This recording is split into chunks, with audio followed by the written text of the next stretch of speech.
Welcome to episode 2 of this current series, The Opinion Piece. We are looking at construction through the eyes of Faith, an apprentice building surveyor. Last week did the introduction, how she's finding the industry. This week, going to look at image of construction and apprenticeships. Faith, welcome back again. Thank you. When you were looking at coming into construction, obviously through your parents, you were seeing the day-to-day, how the industry was. What was your initial thought of construction as an industry? Was it appealing? Was it a little bit... not sure about it? How did you see it through your eyes? I would say it interested me because there's so many parts to it. Construction is broad, and there's so many of us, like you said. Did you talk to your mum and dad about coming in? Yeah. So did they give you any pointers that, look, this bit's brilliant, don't go into that bit, you want to look at that bit, or do they let you kind of decide? They let me decide what I want because, like I said, I wanted a role that is so diverse and lets me do a lot of things. For example, I found quantity surveying niche, but in building surveying, you could then go on to become a project manager. You know, you have that broad space. So it's you could diversify into a lot of different things. I think that's why I came into construction. You could start your own business. You know, all you need is a few contractors to put them together and then set them on projects. And essentially, yeah, I think that's my view of how I saw construction. It's so broad, so big, and it's so many bits that I can like a pie you can put a lot of fingers at. What's that saying? There's that saying about the pies and fingers. But yeah, I think that's what appealed to me, yeah. It's interesting you look at that because someone of your age generally sort of thinks, right, I want to be a tradesperson or an engineer or an architect. So it's brilliant that you've seen, as you rightly say, you can go into engineering, project management. Self-employed is an interesting one because there's an interesting stat. 92% of construction workers, all of us, will be self-employed at some stage. Now, some love it, like me. Others want the sort of consistent job day to day. You're already talking about setting up on your own. Yeah. I'm impressed. It's my parents. They put that mindset in my brain. Like, they're like, you can't work for a company all your life. Got to set your own up. I said, okay, mother. Yeah. Does that appeal to you? Yeah, it really does because it creates a sort of legacy, and you can make your own. You could decide what you want your core values in that company to be, and just make your own. Make the people. For example, let's say you're working at a company you didn't feel quite appreciated. You can then create your own company that everyone feels appreciated. You have your own set. You have the set of values that you believe in, that you want your workers to also be a part of. I think it's great. Let me put this to you then. If you, let's say 5-10 years, doing really well, all qualified, working your way up, you think, do you know what? I'm ready to set up my own. Yeah. Then your company say, we don't want you to go. We will give you complete autonomy to create your own values and everything. Would that be enough to get you to stay? Or do you go, do you know what? Nah, I want to be me and create my legacy. Yeah, the company's already at the stage where they want their company to be. So if you told me to implement my own views, it's already... The company's been existing for 20 years. What's my view going to do to that? You have the big bosses, the CEO. I can't really influence much. I can't make it my own. Do you understand? So then if I make my own, then I'll make it my own. Yeah. So you're obviously starting off in your apprenticeship. Is there anything you'd like to see to make it easier for people of your age to come in? Was there anything that you think, actually, if they did that better, or if they made that easier for me to apply, is there any areas you think that needs changing because we need more people like you now? In my generation, I see there's a lot of interest in real estate, in the built environment. I see a lot of LinkedIn posts, aspiring real estate surveyor, for example, and they're year 13, and they're going to all these events that they see. And then a way that the industry can make it easier for them to come in is, of course, we have these apprenticeships, but we have enough of them.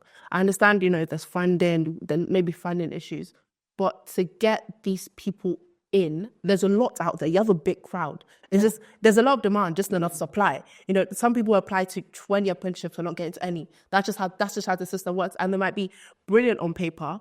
And another thing, the interview process to get into this apprenticeship, they are absolutely grueling. One of those stages could be like a video interview, but some people might not be good, talking to a computer screen. They might be better talking in person, and then they fail because they can't talk to computer screen. I think that's absolutely wrong. Like, I'm one of those people. I'm so bad at talking to the screen. Like, why tend to talk to the screen? I want to talk to a person. So I think there's there's a couple of obstacles that, that could make it easier for people to come into the industry. And I would say funding is definitely an issue. There's a lot of people that want to come into it, just not enough spaces, unfortunately. That's it. That's fascinating hearing that, because we are screaming out for youngsters to come in. Yeah. And hearing it from your eyes, there's people out there that want to come in at different, jobs, different levels, but they're applying for up to 20 positions and not getting anything. But then when they do, they've got to try and present to a screen. I mean, to me, that's people living in the COVID era still. Yeah. I believe the only way you can really get to understand somebody is sitting there face to face, having a conversation. I'm pleased we've got this view that people want to come in. But if we're losing people because there's not enough courses, apprenticeships, jobs in place because of lack of funding or awareness, that's something we need to address. That honestly, that's a really interesting point. But to be fair, at the same time, of course you have the university route, but my generation, they've clicked onto apprenticeship, and that's what most people want to do.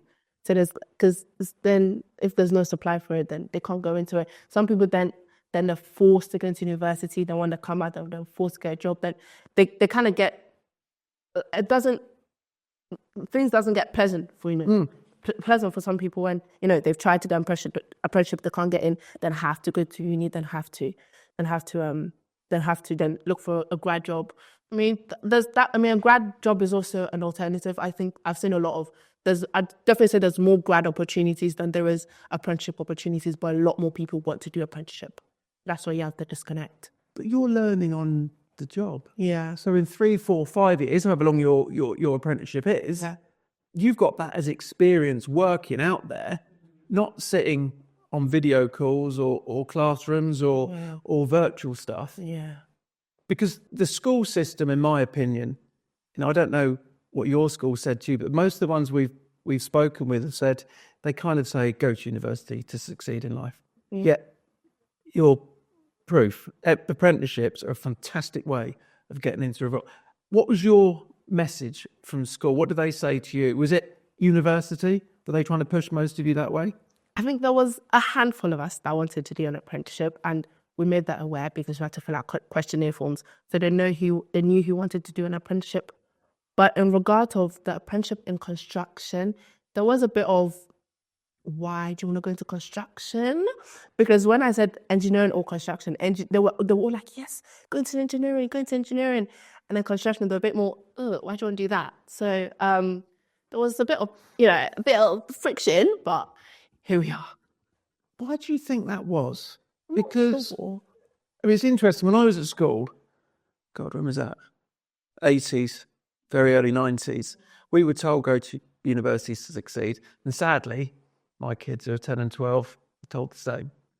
But you've got someone like yourself and friends and colleagues at school saying, actually, everyone get into construction, to have that greeted sort of saying, why?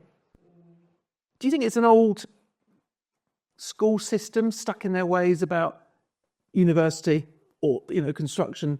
Because in the old days, us kids that weren't very clever were pushed into construction. Yeah. Do you think we need to modernise things like that? Because there's people like you that we need.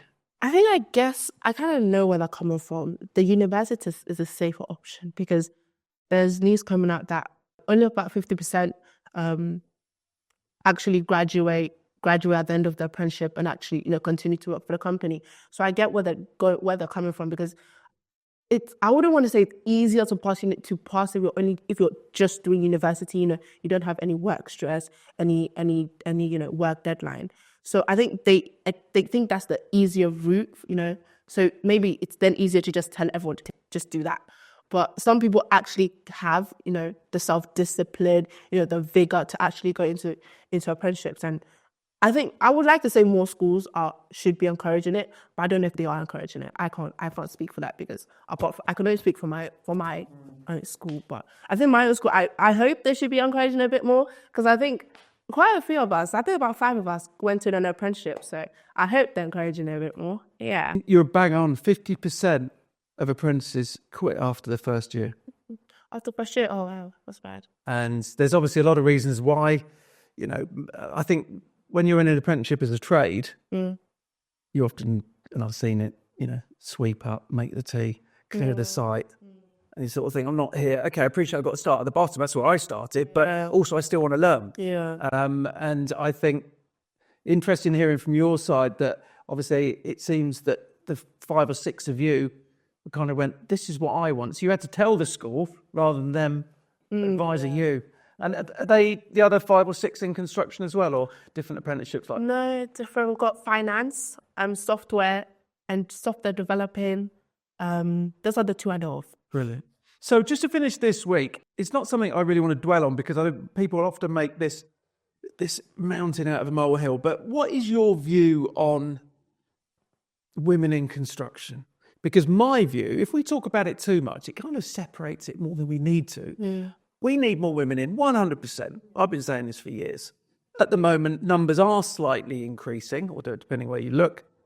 What's your view on it? Why aren't we getting more women in? And is there anything you would like to see more of to make it easier? Okay, if we're talking about this generation we're in, people my age, I don't think they're scared of the fact that it's men-dominated. The fact it's men-dominated makes them more determined. Because women in my generation, they're like, nothing can stop us. So I love that. I love how that is. But there is, when a woman tries to come into construction, there will always be that tiny bias.